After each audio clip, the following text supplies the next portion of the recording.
Then we got Goku McDuck, who says, as you are saying, Andre, we need insiders in the gaming industry so we can know what is going on.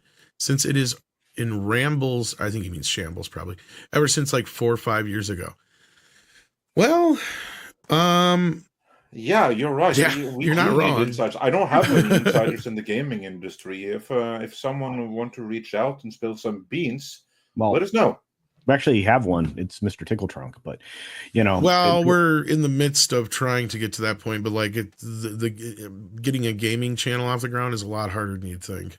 We have a lot of people with a lot of knowledge in various areas, but the gaming industry is kind of a mess right now. It's very saturated on top of it all. That's true, but especially AAA games. I think a lot of people started to tap out on buying new games right around the time that Fallout 76 came out, because of how poorly it was received. But I mean, we got Mikey, and if Mr. Tickle Trunk and him get together and want to start working on some things, I don't think we have a problem with that. But that's a total other subject. Absolutely, but yeah, it's a very interesting one though, because looking at the state of gaming right now, and I've actually tried a couple of like relatively modern games. And I'm like, what the shit is this? And I switch off and I go back to the Mega Drive. And considering what we kind of saw from the GTA leak, I'm kind of worried there too. Like, because those are like my bastion right now. Like, because I'm like more like Andre. If it's not a classic game, if it doesn't have like Super in the title or something like that, or Pack in the title, or a donkey of some kind, I really don't care. Like. The Ninja Turtles. Even then, you're not safe. I mean, I could have said the same for Blue Hedgehogs, but I won't, because the ones on the Mega Drive, they're mostly good. But after that, it's a little bit hit or miss, and mostly miss. Yeah, once you get past that, you're right. Yeah, I actually tried like Sonic Generations on the PlayStation 3. The biggest the 2D levels on it, they're pretty decent. The only problem is it takes like 20 freaking minutes to get to them, of going through practice stages and introductions, and all these fucking boxes to come and tell you what to do. I'm like, I get it, it's Sonic, it's not that hard. I don't need all these freaking guides. I mean, like all that modern games need to get the hell off my lawn. Some of it, this is the problem with scale, right? You every time you go to scale an industry that's successful in order to do something bigger and better, you introduce a whole lot of problems, because believe it or not, the more people you have working on something, the more problems, which is the same thing that's happened with film and television. You cannot make a film or a quality film or quality television with a committee. And, you have a committee to run a whole bunch of humans that don't even need to be involved. I am not a committee. It's a pain in the butt. But you look at early on when Assassin's Creed was run by a team of less than 250 people making the game. When you start to stretch that studio into thousands of people, 10,000 people, 15,000 people working in some capacity on a game, whether it be on, advertising or whatever, game testing, all that stuff. You have a problem with scale. You're paying too many people to do something simple, which is to entertain people. And I think that's a problem that just it naturally develops in any of these industries. And gaming is the biggest entertainment enterprise of them all right now. Yeah. And when I say Super Fresh Snow, nice try, my friend. But it's anything referring to like the Super NES, like, because every game was Super everything on the NES and or Super Mario Brothers, because once they kind of dropped the Super moniker, I could give a fuck. Like once we hit Super Mario Brothers 3, after that it's real hit and miss for me. It was so fun with the Nintendo 64 era, where they skipped Super and just added like 64 after everything. Yeah, it's the same thing. See, and that's where I checked out. I'm not a 64 kid. That's where I was like, nope, I'm done. Super Nintendo was my last Nintendo until the Wii. Whoa. Yep. All right. 64 had some of the best games ever, bro. Nah, I went Sony. Yeah, it had Nintendo, it had Super Mario 64, and it had GoldenEye. And then I believe I played GoldenEye, but I do believe that people like the Zelda game that's on there as well. Not sure Superman 64 has that many fans though. Here's the thing you guys got to understand. I saw the Sony PlayStation in action before I saw the N64. So by the time I saw the N64, I was like, that's a baby's toy. Like Elijah Wood in Back to the Future 2. A lot of people didn't like the controller. That was a huge argument for people. Like, I was one of those kids who spent, well, I wasn't a kid at this time. I was already like practically an adult, but I like stayed up like probably 3 days straight playing Metal Gear Solid. Like that's, well, I got so into the PlayStation. Like when that point, it was all over then. It was like, we have reached the new revolution of gaming now. Like that was it. Yeah. What I thought with the Nintendo 64 is that it's interesting because it's overpowered and underpowered At the same time. exact same time. Because it's overpowered in that it's a 64-bit console that was thoroughly beaten by the 32-bit console from PlayStation. Because the 32-bit console had CD-based games, so they had all that more storage capacity, whereas the Nintendo 64 was still on cartridges. So while you technically had more pure machine power, it didn't help because they didn't have any space to work with. Yeah, but now what's funny is interesting thing with that one. I mean, this is something I'd love to do, like a Midnight Edge Gaming, just to talk about like console history, generation history, the business practices that went into each at the time, and especially in that era when everything was kind of like created, like the modern gaming industry as it is right now was created right there. Between the Nintendo 64 and the PlayStation, like those early 3D games, which is interesting because the only games from that era that actually hold up today are the 2D games because they're amazing. I was just going to say that because now looking early back, polygon games look like shit. I was just going to say I could not play those now. Like if you asked me to now, I could not do early PS games and PS2 games unless they were like you said 2D. Yeah, unless style. it's like Rayman, which is beautiful. Yeah, or some of the TMNT games, for instance, of Street Fighter, Mortal Kombat, that kind of stuff. But like now, if I tried to play some of those polygon, like no fucking way.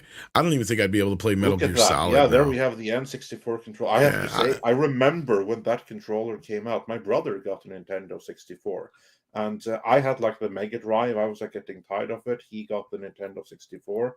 I looked at that controller, and I have to admit, I was really impressed with it. I kind of get the backlash it gets, but I have to say, for the time, they had really thought that thing through with an action button and everything like that.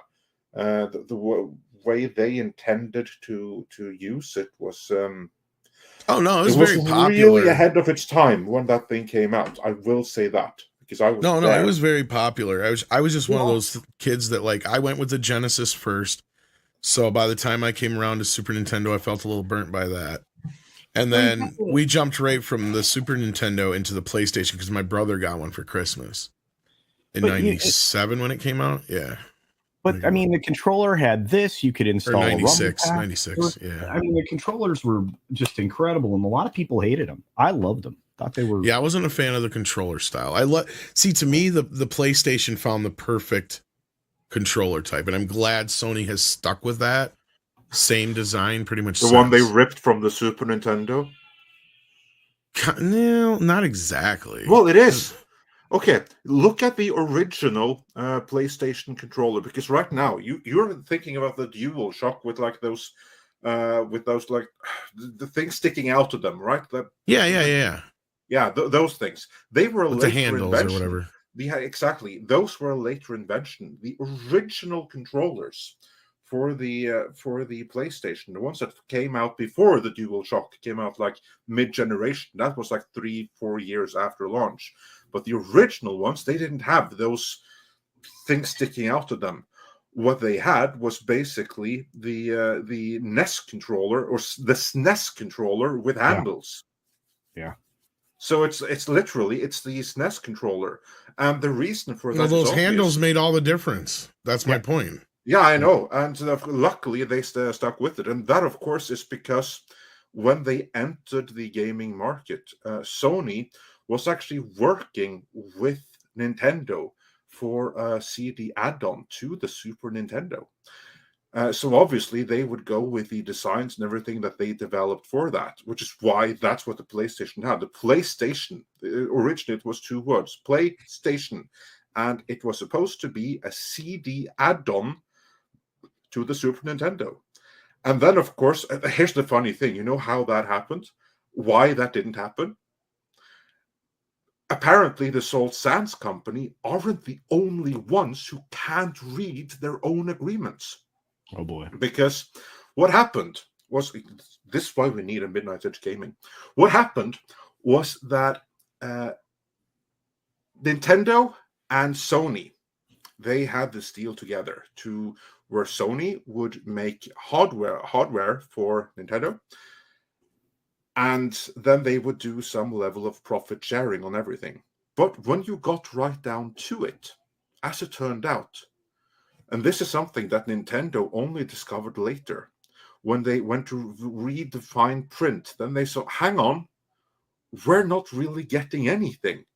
Sony is getting all the money from the hardware sales. They're getting all of the money for the peripherals. And on top of that, they're getting all the money for the games that go on to this. So basically, we're left with nothing. And then they went back to Nintendo and they said, yeah, look, this deal that we have, we would kind of like to do it. But we want to change this one thing right here. All this money from the games, yeah, you need to give that to us. And then Sony were like, well, tough break because we already have a deal in place here. And then, with the deal still in place with Sony, Nintendo then went to Philips to work on another peripheral because they were like developing the CDI at the time. So Nintendo had a deal with Sony, and then they went to Sony's fiercest competitor in Philips. This, of course, pissed off Sony something fierce. So then we're like, oh, so you want to go and have fun with our greatest competitor? Well, screw you guys. Then we're going to go and have fun with your greatest competitor. And then the deal between Sony And all this and happened. Nintendo was off. And here's the fun stuff. Yeah. That's when Sony went to develop games for Sega CD. Yeah, and what's funny is a lot of this happened right at the was it called the E3 then? I can't remember, but it was the video game. Yeah, exactly. That's when like Sony was that weekend. All it went down at the conference there. I can't remember if it was called E3 yet, but yeah, whatever they called the gaming conference. Exactly, then, because that's kind of like when it happened. Because there, Sony came in, they were talking up their future work with Nintendo, and Nintendo, they were like, oh, we don't know anything about that. We love Philips. Philips is our jam. They're the best ones. And so Sony were utterly furious. So first they then went to work with Sega, and then they carried on this standalone thing. Sony was basically Bender, and they made the PlayStation, and they went into the gaming market all on their own. And then they became Nintendo's fiercest competitor right after that. It's funny. They were basically Bender, right? Like they got booted out and they're like, well, screw you guys, I'm gonna make my own PlayStation with blackjack and hookers. they went and did it. And that's actually pretty on point too, because that's how they gained a foothold. And that's, to bring up to speed, and why Sony is pretty much the topmost of the popmost right now, is they realize that games aren't played just by kids. And there's a whole nother industry to be had here, as culture is saying. And now that industry is pretty much arguably the biggest industry in entertainment, even bigger than films as far as revenue-wise. Exactly. Yeah. But just to continue the story that I started here, because then basically Nintendo, they broke up with Sony, and then they worked with Philips for a little while. Yep. And this resulted in 2 games for Nintendo licensed games for the CDI. Which was like Dr. Mario, or like some Mario games. There was a some Zelda Mario game and a couple of Mario games, but they were It was really one. It was shitty. one of each, and they were Mario, both Mario rubbish. Hotel and Zelda. Actually, there was a couple of them. Actually, there was a couple of Zelda ones. Three Well, Zeldas. maybe. Yeah. Three Maybe Zeldas. there was more than two. Anyway, so but they still suck. Because Zelda even got a game where she was the main character in a game for once. Yeah. The Faces of Evil. Hotel Mario, that's one. Hotel Mario was the other one. Yeah. So 3 Zeldas and Hotel Mario is being said here.